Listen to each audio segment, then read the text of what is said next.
Welcome, everybody, to our tour of the universe brought to you by the Morrison Planetarium at the California Academy of Sciences. My name is Jackie. I am the manager of the planetarium programs here at the California Academy of Sciences, and I'm very excited for you all to be joining us for our tour of the universe. Now, we are going to be using a software called OpenSpace. It's an open source planetarium software funded by NASA that you can actually download at home yourself. Now, our software is pulling data all the time, so you might notice maybe every once in a while be a little bit maybe laggy a bit, or might pause for a second. And that's just because, like many of you, I'm working from home today, and so might have a little bit of a hiccup here and there with Wi-Fi. But hopefully today we will be all set. Now, I like to start our planetarium shows and our tour of the universe relatively close to home. We are looking at the International Space Station, or we call it ISS for short. And the ISS is as far as humans do physically travel nowadays.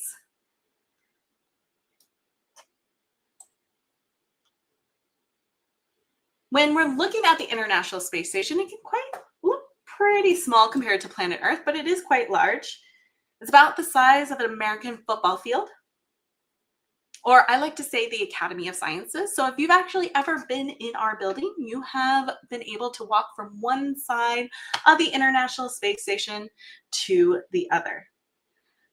Now, humans don't just live in the whole space station. We have the sun energy shields that power most of the International Space Station, but we also have these kind of tube-like areas, and this is where humans are living as well as doing many experiments.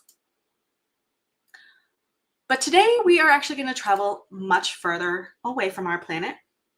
We're actually going to see how far our human influence has gone.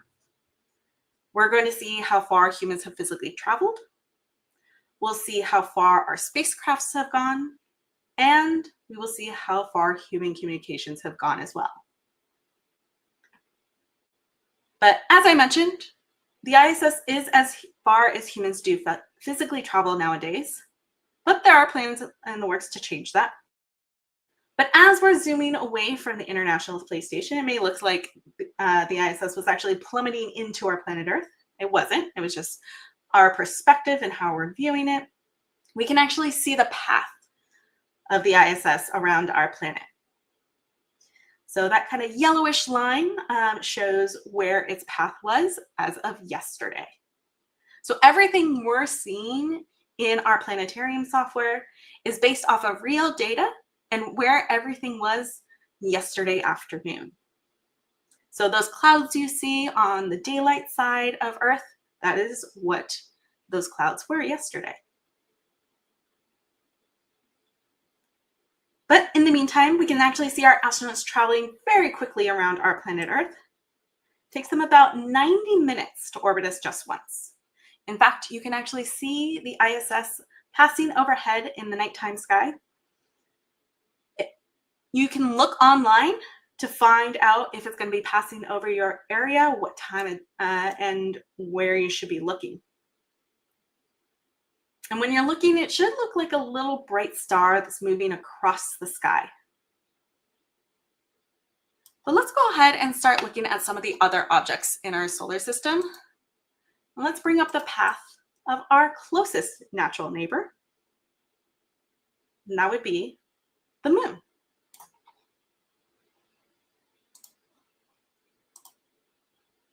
Now, the moon is as far as humans have traveled out into space.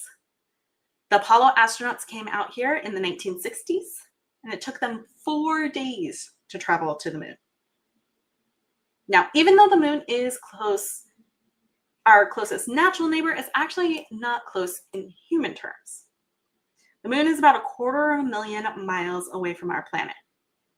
And as we get farther and farther out, we're going to go much further.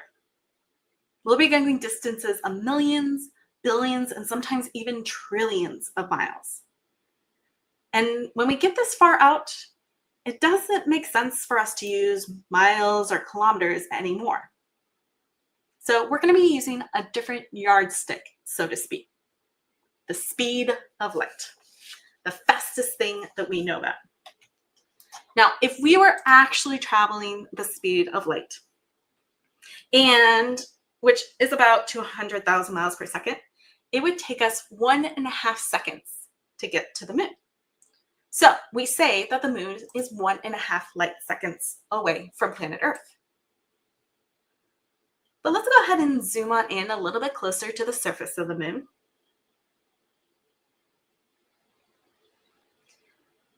Now, the moon gives an illusion that it's actually been hit by asteroids or comets or meteors a lot more than planet Earth.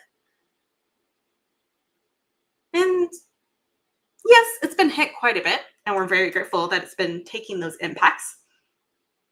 But also, remember, Earth is actually a much bigger target, so we actually get our fair share of impacts. The reason why we see so many impacts on the surface of the moon is because it has basically zero atmosphere. There's no weathering, no erosion, and there are no plate tectonics moving around the planet or the moon.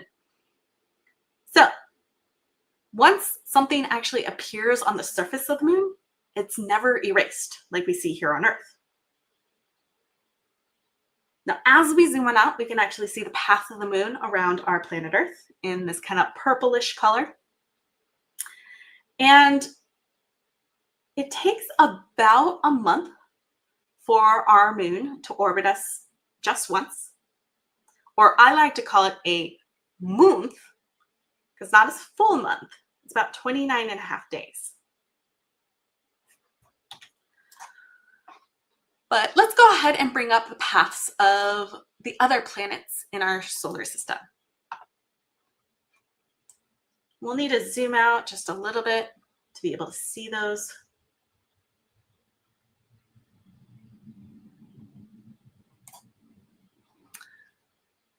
And we can actually see the sun in the center of our solar system.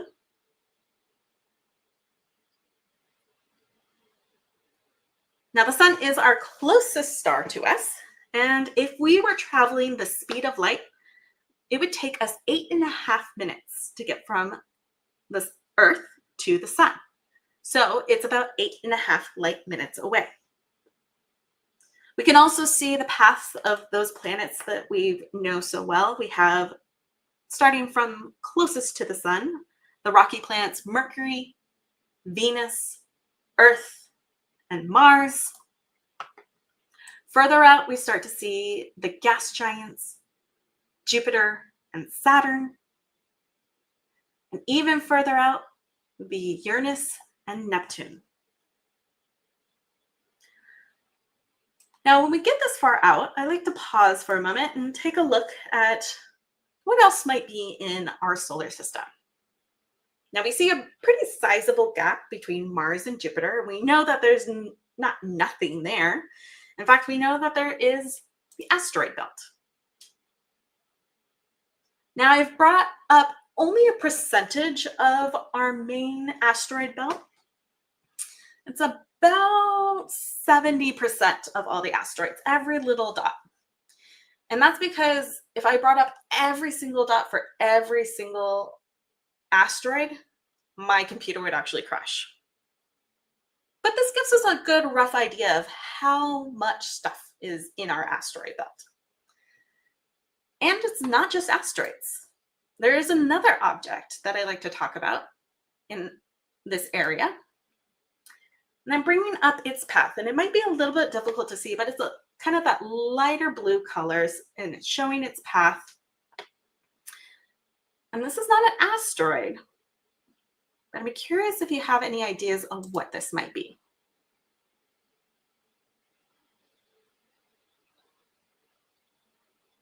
So this is an object called Ceres. Now, the reason why I like to bring up Ceres is because it tells an interesting story of how we have viewed our universe. When we first found Ceres, which was over 300 years ago, We thought it was the only thing orbiting in between Mars and Jupiter. So we thought it was a planet. So we called it a planet. But as time moved on, we started to have telescopes. We started discovering more and more objects in this area. Realized there was a lot of small rocky objects. And so we started calling that actually asteroids. So we changed the name of Ceres from a planet to an asteroid. And this similarly happened to another object in our solar system, and that is Pluto. And I brought up Pluto's path as well. When we first discovered Pluto, we figured out that it was the only thing out there. But as our telescopes and our technology got better and better, we started discovering smaller objects. Some of it was kind of icy objects. Some of them mostly smaller than Pluto, but a couple of them were actually about the same size as Pluto as well. So instead of adding another dozen planets again to our solar system or categorizing them as planets, we decided that we need to settle on what is the criteria for a planet. And they came up with these 3 criteria. 1, it needs to orbit a star. Well, Pluto and Ceres both orbit the sun, which is a star, so check. 2, it needs to be large enough, massive enough to have its own self-gravity pull itself into a round and spherical shape. Well, Ceres and Pluto are round, so check. And 3, it needs to have cleared its path, meaning it needs to have a relatively clear orbit. Now, things can orbit around it, but things can't be in its orbit. Well, we see Ceres goes right through the asteroid belt. And let's go ahead and bring up what we now know as the Kuiper Belt, and all those objects that are in there as well. Well, as you can see, Pluto goes right through the Kuiper Belt, or sometimes we call them trans-Neptunian objects. So we decided that there needs to be a new category. And when I say we, I'm talking about the International Astronomical Union. And so they decided there's a new category. It's called a dwarf planet. And so Pluto became a dwarf planet. Ceres actually got promoted to be a dwarf planet. And we found a couple more that we have now categorized as dwarf planets. And the reason why I like to stop here and talk about these things is, remember, it's all about our own perspective. As we learn more and more about our universe, we start to put these things in categories, and sometimes they don't fit, but that's okay. It's our own way of seeing the world. And that's going to come back a little bit later. Now, I'd like to continue our journey, because we're just still in the solar system, and we actually need to get to the outer parts of our universe, and we have just a little bit more time. So to help us move along quickly, I'm actually going to turn off some of these objects because they tend to slow down my planetarium software. But let's go ahead and recap how far we've actually gone out into space. So we've seen how far humans have traveled nowadays. We have seen, and that's to the moon, and that's about 1.5 light seconds away from us. We've seen the sun, which is about 8.5 light minutes away. And now if we actually could travel from one side of Pluto's orbit, say over here, and travel all the way to the other, traveling the speed of light, it would take us 10 hours. So we say it's 10 light hours across. And even out here, we can actually check in on our human influence. We've seen how far our humans have traveled. Let's see how far our spacecrafts have traveled. We're now seeing the paths in orange of some of the fastest and farthest spacecrafts. We have Voyager 1 and Voyager 2, Pioneer 10 and 11 that were sent out in the 70s. And more recently, we have the New Horizons spacecraft, which was sent out towards Pluto back in 2015. Now, these are the fastest and farthest spacecrafts that we've sent out into space so far, but none of them have traveled as fast as light travels in a single day. Well, let's continue our journey. We have a little bit further to go. Actually, we have a lot further to go. And now we're going to be traveling distances of light years. We'll start flying past the other stars in our galaxy. And the closest star to us, well, beyond the sun, is about 4 light years away from us. So it would take us 4 years to get there to travel the speed of light. And even way out here, we can actually check in our human influence one last time. I've brought up this kind of sphere shape grid, and this is representing how far our radio signature has gone out into space. Now, what I mean by radio signature is we sent out radio and television signals for quite a long time, and some of them were still trapped within our atmosphere. But around the 1930s, they were strong enough to escape our atmosphere and start continuously moving through space. This is about 90 light years away from us in all directions. Since remember, radio signatures travel the speed of light because radio is technically light. So when we look at our radio signature, we can also see how many planets we have found this far out. I've brought up a ring around every star that has at least one confirmed planet outside of our solar system, or what we call an exoplanet. If you look pretty closely, there's actually quite a few exoplanets inside that radiosphere. So who knows? Maybe there's somebody listening to Nat King Cole. But let's keep on our journey. We are still flying past the stars within our own galaxy.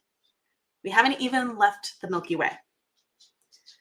And as we do, I want to encourage you all to continue to look and see if you can find that radiosphere. Now, we live in what we call the Milky Way galaxy. It's a spiral galaxy, and as we're seeing it relatively edge on, it's fairly thin. But let's go ahead and look at it face on, so we can see the beautiful spiral arms. And we are about 2/3 out from the center of our galaxy. And our galaxy is made up of gas and dust and stars. And if we could actually see in the middle of our galaxy, there's a bright group of stars that are very close together. And if we could see past those, the very center of our galaxy, you would see, well, basically nothing, because there's a supermassive black hole at the center of our galaxy. It's about 4 million times the mass of our sun. Okay, can you still see that radiosphere? Can you point towards it? You're all correct, because I have no idea where you're pointing. I'll use my mouse to show exactly where we are. My mouse is just pointing at the tip where our radiosphere is. That's our little, so to speak, corner of the galaxy.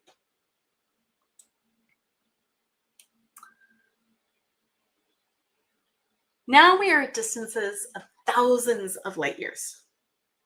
Now, if you were to go from one side of our disk to the other, it's about 100,000 light years across. So if we wanted to take a round trip from one side of our galaxy to the other, it would take us about 200,000 years. But our galaxy that has roughly 4 billion stars is just one galaxy out here in the universe. Now, every dot we see is not a star, but its own galaxy with billions and sometimes trillions of stars. And the colors of these galaxies may make it seem like we accidentally spilt some cosmic Skittles in the universe. These aren't the actual colors of the galaxies. They actually show us the different surveys that have mapped them, or the different densities of them. And as we zoom on out, you'll start to notice something a little funny. You might see that our universe is kind of in an interesting shape, like an hourglass, bow tie, or even butterfly. Now, the universe is not actually the shape of a butterfly, though that would be pretty neat. This is, again, because of our own perspective. We are the ones looking out and making the map. This is a map of all the galaxies that we have found so far. Remember, I told you that everything we're seeing today is based off of real data. And so also remember that our galaxy is made of gas and dust and stars. Well, that gas and dust actually blocks our view. So we can't see beyond our own galaxy. So while we have these kind of great regions where we don't see a lot, and that's because we just haven't mapped that area yet. If we could see past our own galaxy, we should be able to see more galaxies, maybe over here or up to the upper left. But because we haven't mapped it, we're not showing it. You also might notice that it looks like we're the center of the universe. As much as some of us would like to think so, we are not. Again, remember, we are the ones making the map. We are looking out around us, so it's going to appear as if we are the center. If we were to go to any one of these other galaxies, maybe in the upper right or towards the bottom of our screen, and we were taking a picture of our universe, figuring out where everything is, it would appear as if we were the center of the universe. As far as we know, there is no center of the universe. Okay, we have just a little bit further to go. We'll start to see some of the earliest objects in our universe. Kind of these reddish colored marks. And these tell us where some of our earliest objects are, what we call quasars. They're bright cores of some of the first galaxies. And I do mean earliest, because at any time we are looking out in space, we're kind of time traveling in a way. The light of those objects have to travel so far that the time it travels all that distance and gets into our telescopes, we are seeing the light of those objects as they were in the past, not how they look today. So for example, when we looked at the closest stars to us, about 4 light years away from us, that's how they looked 4 years ago, not how they look today. And now we are seeing the universe as it was billions of years ago. And because of that, that means there's only so far we can go. There's an edge to everything that we can see.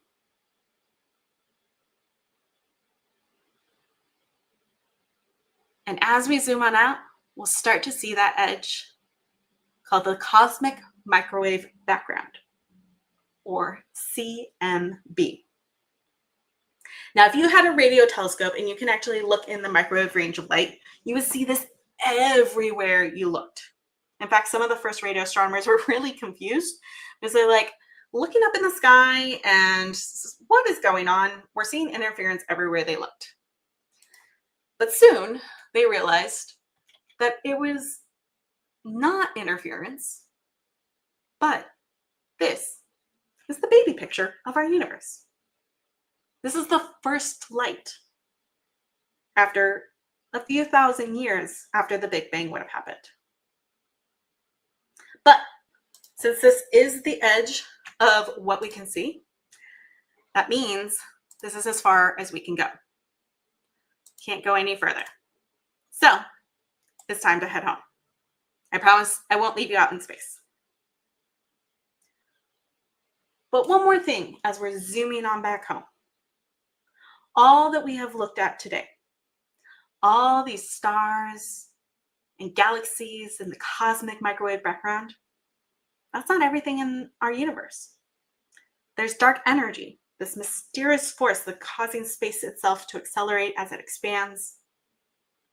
There's dark matter, some mysterious substance that doesn't seem to interact with light at all, but we see evidence of it in between and at the edge of galaxies especially. And we call all these things dark energy and dark matter because, well, we're not quite sure exactly what they are yet. But we do know that they make up 96% of our universe. So everything that we've seen so far out here is only about 4% of everything that is out here.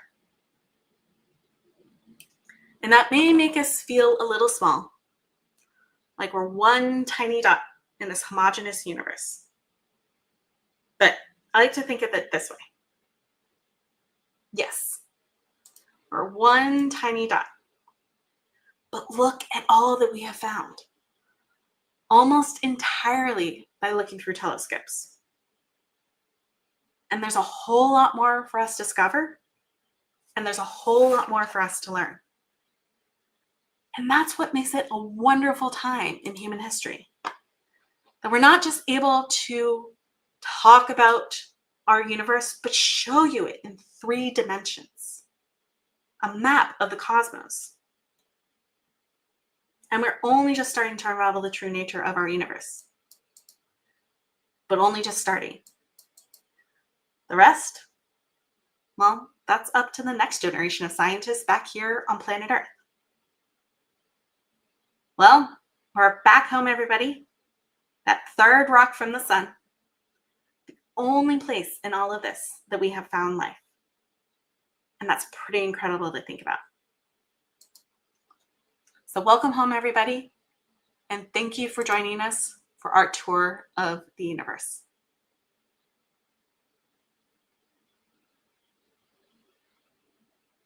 If you would like to learn a little bit more about OpenSpace or any of the topics that we've talked about so far, we have some links in our chat box. But also, we would love for you to explore OpenSpace as well. Again, you can download that at home with your home computer. Just go to openspaceproject.org. Pretty sure I got that right. Or sorry, .com. And also, we would love to hear what you think of this program and help us tell NASA the great work that this program does. So if you can fill out the survey in our chat box, we greatly appreciate it. Now, you may have noticed our Earth has changed a bit, and that's because I quickly ran time forward to today.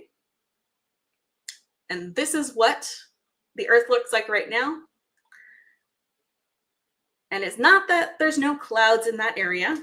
It just happens to be that satellite has not gone over that part of the Earth. And so therefore there's no data, and we're not showing you that data.